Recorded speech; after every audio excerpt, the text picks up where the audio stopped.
몇 년 전 나는 한적한 시골 마을로 이사를 가게 되었다. 도시의 번잡함에서 벗어나고 싶은 마음에 나는 작은 오두막집을 하나 구입했다. 그 집은 오래되었지만 아늑했고 무엇보다도 주변 자연경관이 정말 아름다웠다. 하지만 마을 주민들은 그 집에 대해 묘한 경계심을 보였다. 나중에 알게 된 사실이지만 그 집은 몇몇 미스터리한 사건의 중심지로 알려져 있었다.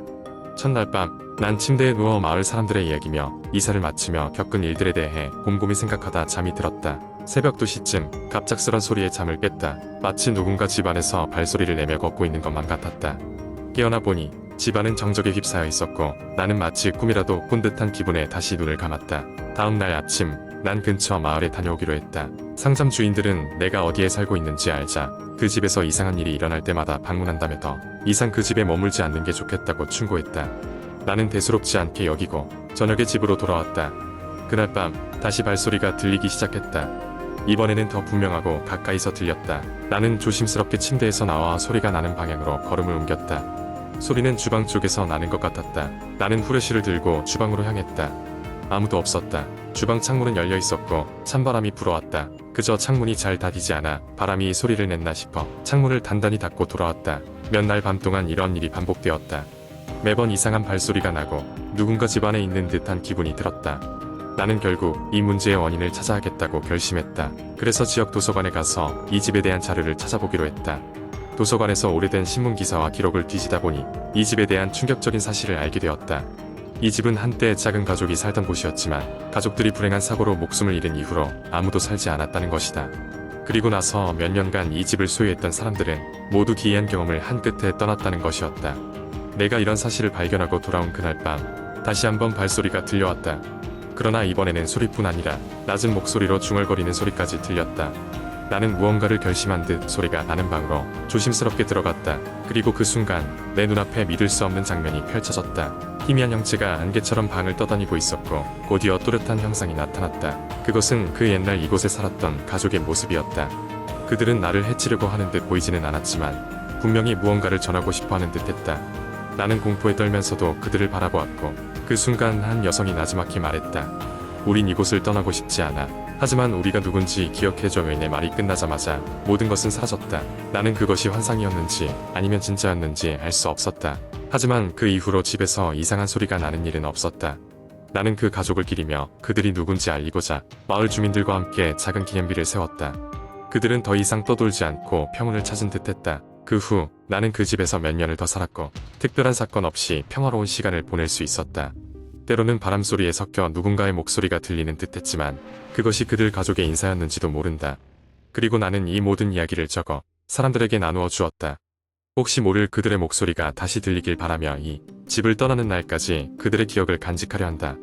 두 번째 이야기. 어느 여름밤 나는 친구들과 함께 한국의 한 지방에 위치한 오래된 폐가를 방문하기로 했다. 그 집은 한때 번성했던 가족의 저택이었지만 이제는 잊혀진 채 나무와 덤불로 뒤덮인 채 방치되어 있었다. 마을 사람들은 그 집에 귀신이 산다고 믿었고 근처를 지나는 사람들은 밤이 되면 희미한 불빛과 이상한 소리가 들린다고 했다. 우리 중 몇 명은 이미 여러 공포 체험을 함께 했던 경험이 있었지만 이번에는 모두가 조금 더 긴장된 느낌이었다. 집에 도착하자마자 우리를 맞이한 것은 비걱거리는 대문과 녹슨 철제 울타리였다. 우리는 손전등을 켜고 조심스럽게 집 안으로 발걸음을 옮겼다.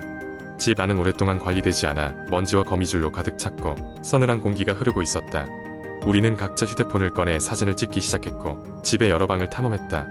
그러다 안쪽 방 하나에서 낡은 피아노를 발견했다. 친구들 중 한 명이 장난삼아 피아노 건반을 눌렀고 놀랍게도 맑은 소리가 울려 퍼졌다. 하지만 그 소리가 끝나자마자 위층에서 쿵쿵거리는 발소리가 들려왔다. 우리는 서로를 바라보며 놀라 발소리의 출처를 찾기 위해 서둘러 위층으로 올라갔다. 위층은 더욱 으스스했다. 복도 끝에 있는 방문이 열려 있었고 그 안에서는 희미한 빛이 새어나왔다. 우리는 조용히 그 방으로 다가갔다. 방 안에는 오래된 사진들이 벽에 걸려 있었고 그 아래에는 작고 오래된 나무 상자가 놓여 있었다. 상자를 열자 그 안에는 누군가의 일기장이 들어 있었다. 일기장에는 우리가 들어서자마자 느꼈던 서늘한 바람과 그 발소리의 정체를 암시하는 듯한 내용이 담겨 있었다. 이 집에 사는 동안 일가족이 겪었던 이상한 현상들, 특히 밤마다 들려오는 발소리와 갑자기 울려 퍼지는 피아노 소리에 대한 이야기들이었다. 순간 우리는 뒤에서 문이 닫히는 소리를 들었다. 급히 뒤돌아보았지만 아무것도 없었다. 하지만 그 순간 모두가 한 번에 느낄 수 있었다. 우리가 혼자가 아니라는 것을. 누군가, 아니 무언가가 우리를 지켜보고 있다는 끔찍한 확신. 당황한 우리는 급히 집을 빠져나오기 시작했다. 하지만 집을 나서는 순간 처음에 열려있던 대문이 닫혀있는 것이 보였다. 겁에 질린 나머지 대문을 열고 밖으로 나왔지만 집 앞에 섰을 때 뒤에서 또 한 번 피아노 소리가 울려 퍼졌다. 그날 이후로 우리 중 누구도 그 집에 다시 가고 싶어 하지 않았다. 그 폐가는 여전히 그 자리에 있었고 여전히 이상한 발소리와 피아노 소리를 들었다는 소문이 돌았다.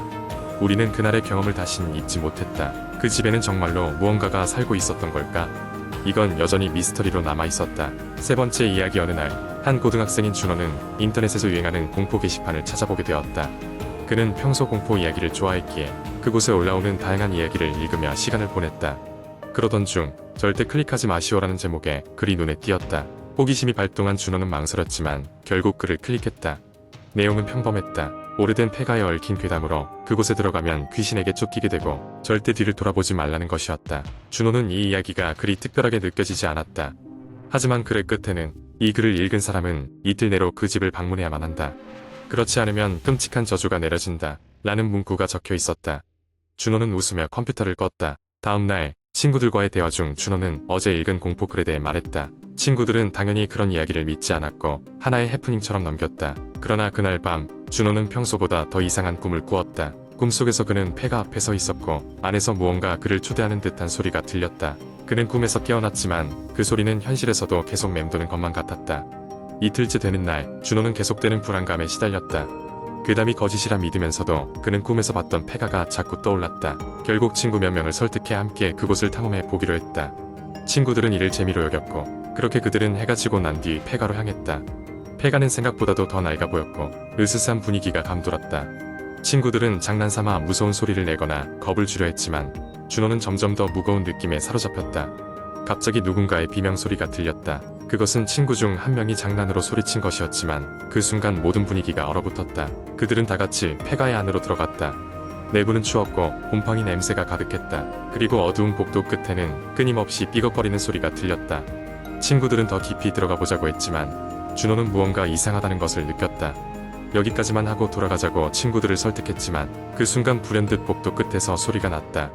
누군가 그들을 부르는 것 같았다. 결국 그들은 그 소리를 따라 복도 끝까지 갔다. 거기에는 낡은 문이 하나 있었고 준호는 본능적으로 뒤를 돌아보지 않기로 결심했다. 친구들이 문을 열자 그들 앞에는 오래된 거울이 하나 있었다. 아무도 없는 방에 단 하나 있는 물건이었다. 거울은 이상할 정도로 깨끗했고 그 안에는 자신들의 모습만이 비쳤다. 하지만 오래 쳐다볼수록 이상하게도 거울은 점점 흐려지더니 곧 다른 형체가 나타났다. 그들은 갑작스러운 공포에 사로잡혀 서둘러 폐가를 빠져나왔다. 돌아오는 길에 준호는 뒤를 돌아보지 말자고 다짐하며 앞만 보며 걸었다. 친구들 역시 아무 말 없이 급히 걸음을 옮겼다. 드디어 집에 도착했을 때 준호는 긴 한숨을 쉬며 다시는 그런 도전을 하지 않겠다고 다짐했다.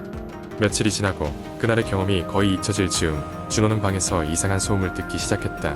그것은 안 들린다면 이상할 정도로 기괴한 속삭임이었다.